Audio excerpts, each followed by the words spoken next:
There are signs in life, internal and external, that are not meant to be ignored. But some signs, some were never meant for you at all. And when you carry what was never meant to be yours, you will feel a spiritual misalignment that no medicine can heal. There comes a time in our journey when we carry burdens, symbols, or emotions, not because they are part of our path, but because we pick them up from others, or from fear. A sign can be an identity, a label, a fear, a trauma, or even a success that does not belong to your soul's assignment. But when you carry a sign that God never intended for you, it is dangerous, not because it is evil in itself, but because it separates you from your purpose. Just as a warrior must not wear another warrior's armor, your spirit must not carry a sign that was forged in another battlefield. Let me ask you, have you accepted a sickness in your mind that God never assigned to you? Have you declared brokenness over yourself because someone else said so? Have you claimed a path of defeat when your destiny is still waiting for you to rise?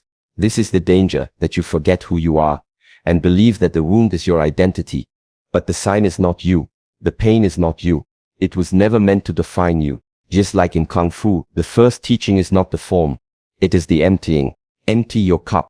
Empty your mind of all false signs. And return to stillness.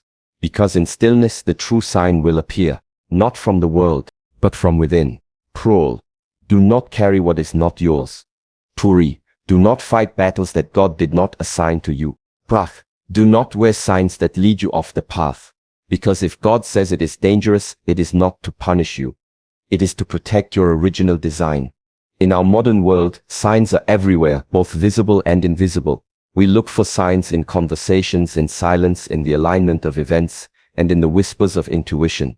Some signs are divine confirmations, gently nudging us forward. Others are warnings, rooted in wisdom and protection. But there is a category of signs that is far more deceptive, far more dangerous, the false sign.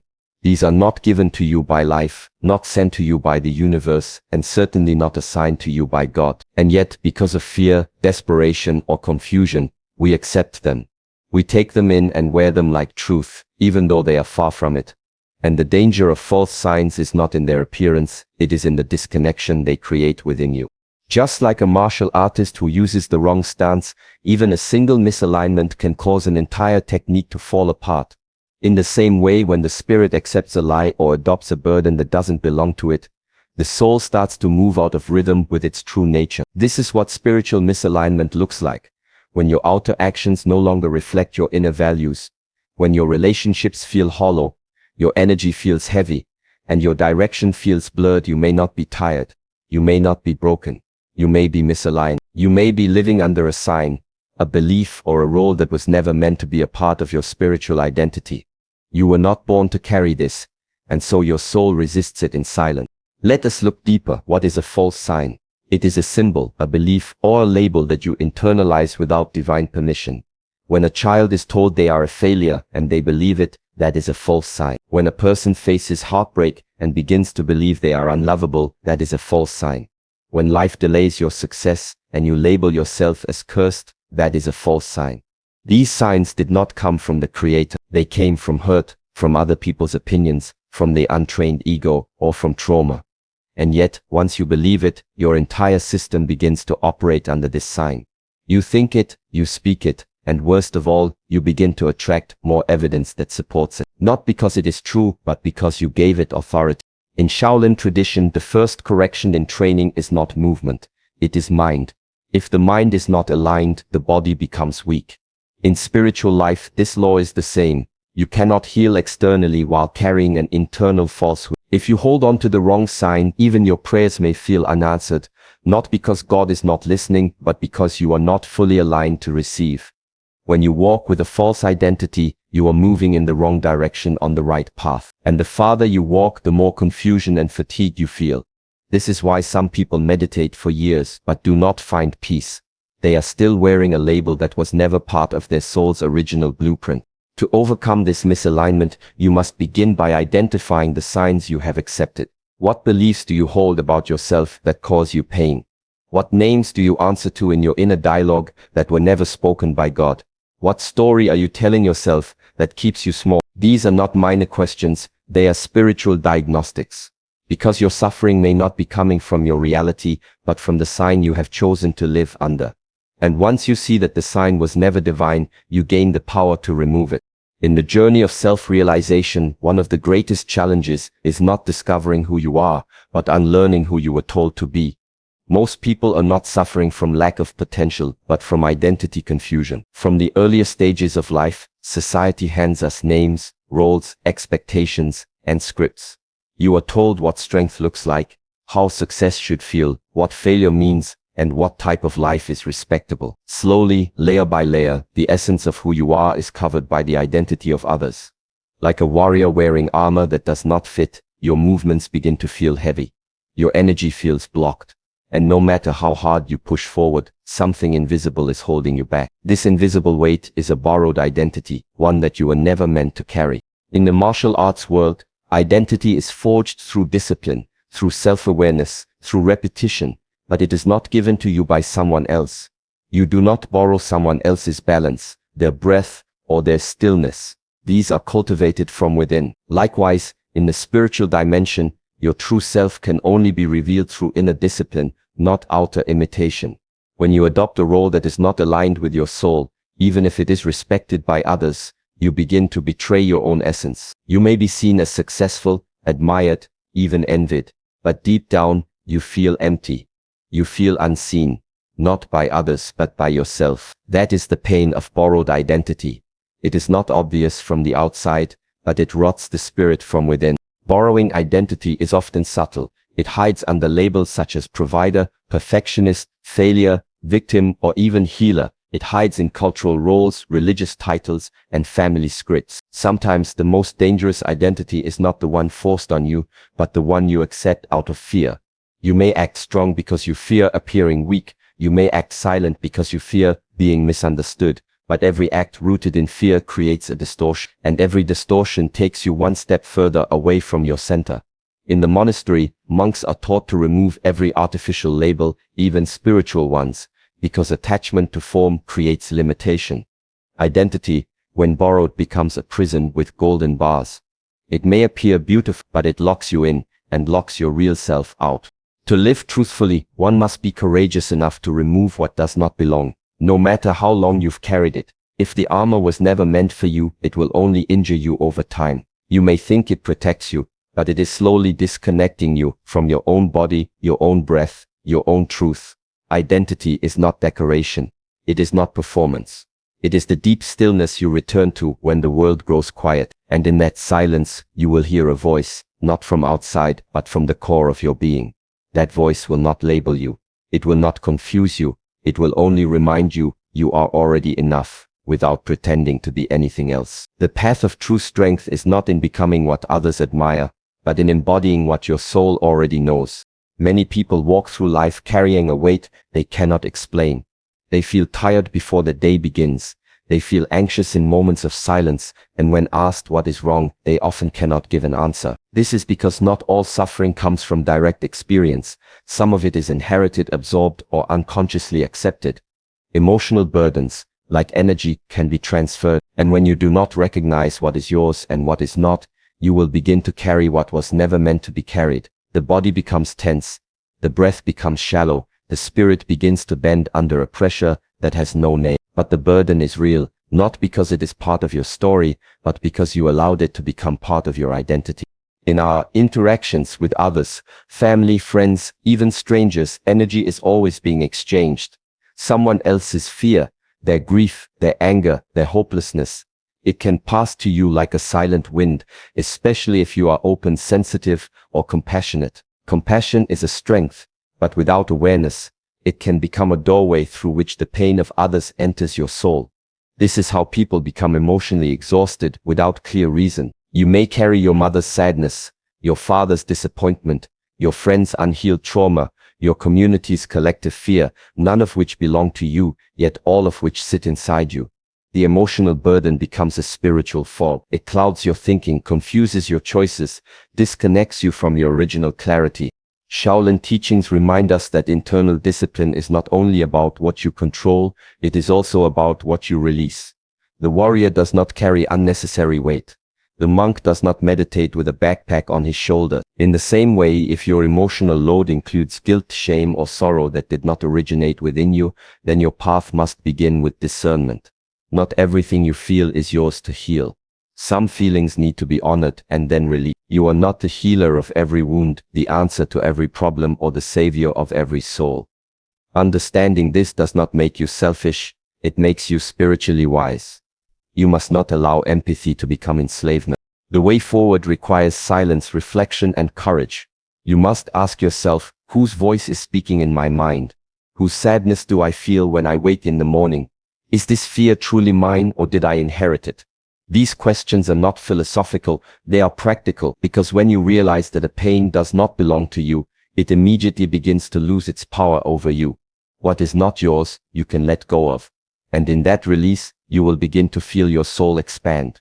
Your energy will return, your clarity will sharpen, your breathing will deepen, because finally, you are no longer weighed down by what was never yours to carry. In this, you find freedom. And in freedom, you begin to walk the path that was originally yours, unburdened, awake, and fully aligned. In a world addicted to movement, stillness is seen as weakness. We are taught from a young age that progress is loud, that success is fast, and that silence is emptiness. But in the teachings of true martial wisdom, and even deeper, in the alignment with the divine, stillness is not a void.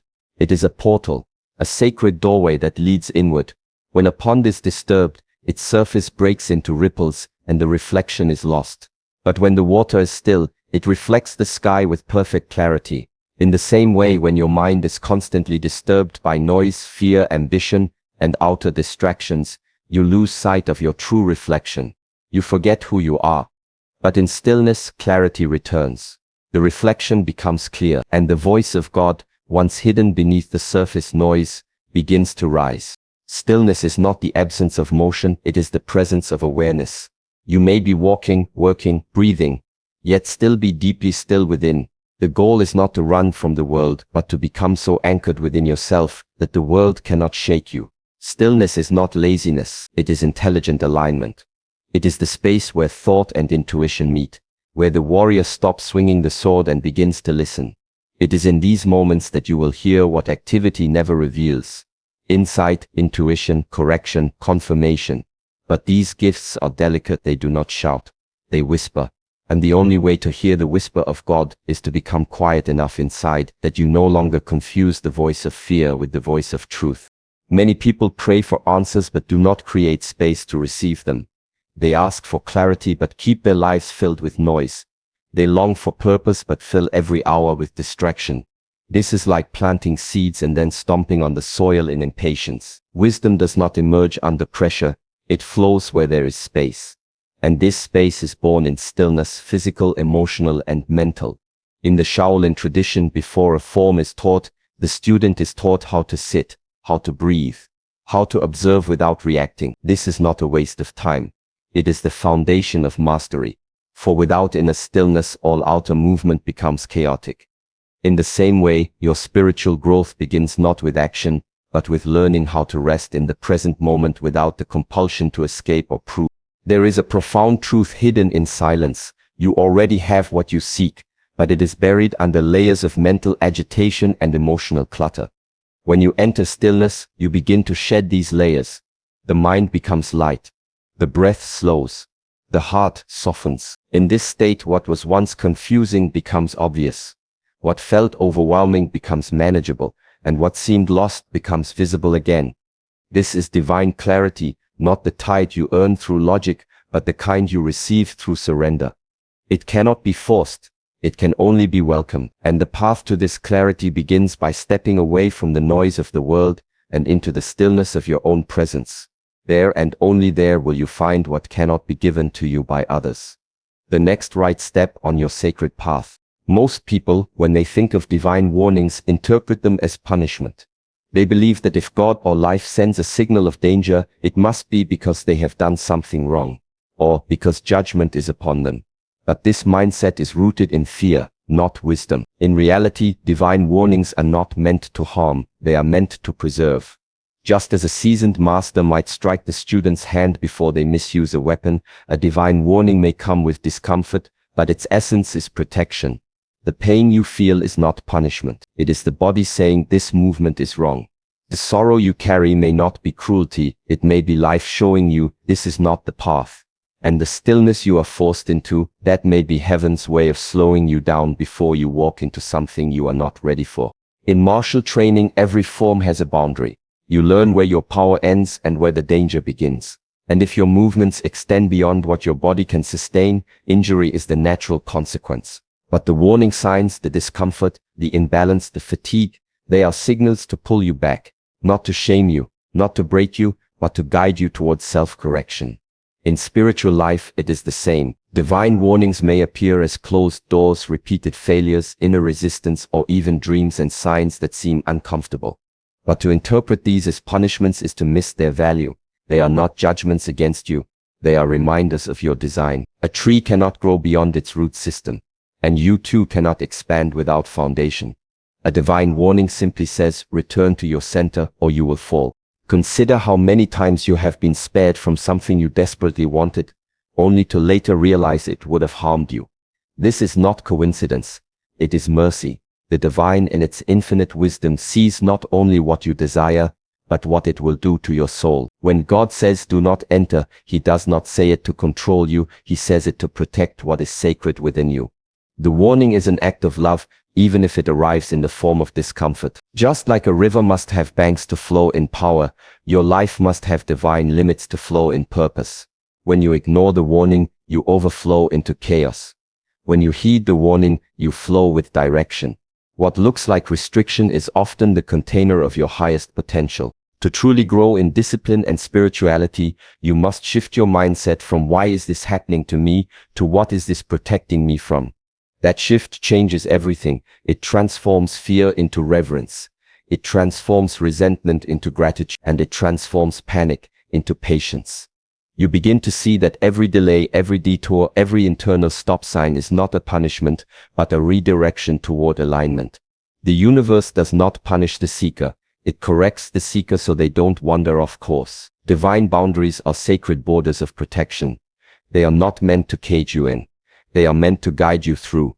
And the more you trust these signals, no matter how uncomfortable they feel, the more your path begins to clear. Not because it got easier, but because you stopped resisting the wisdom meant to preserve your purpose.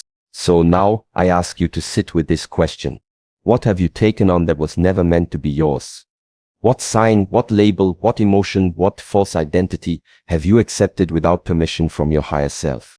There are signs that were placed upon your path to guide you. But there are also signs you picked up in fear, in confusion, or in pain, and those signs are dangerous. Not because they are loud, but because they are silent distortions, slowly turning you away from who you were born to be. You do not need to carry every burden. You do not need to walk under every label, and you do not need to fight every battle. Your strength is not in how much you can hold, but in how much you are willing to release, so you can move freely, clearly, and powerfully again. Remember, God's warning is never to break you. It is to protect what is sacred inside you. It is not rejection, it is redirection. A divine whisper telling you, this is not your path. Return to stillness. Realign. The true warrior does not follow every sign. He recognizes which signs lead to noise and which ones lead him home. So today, listen deeply. Look inward and choose only the signs that resonate with your soul. Because the others were never meant for you.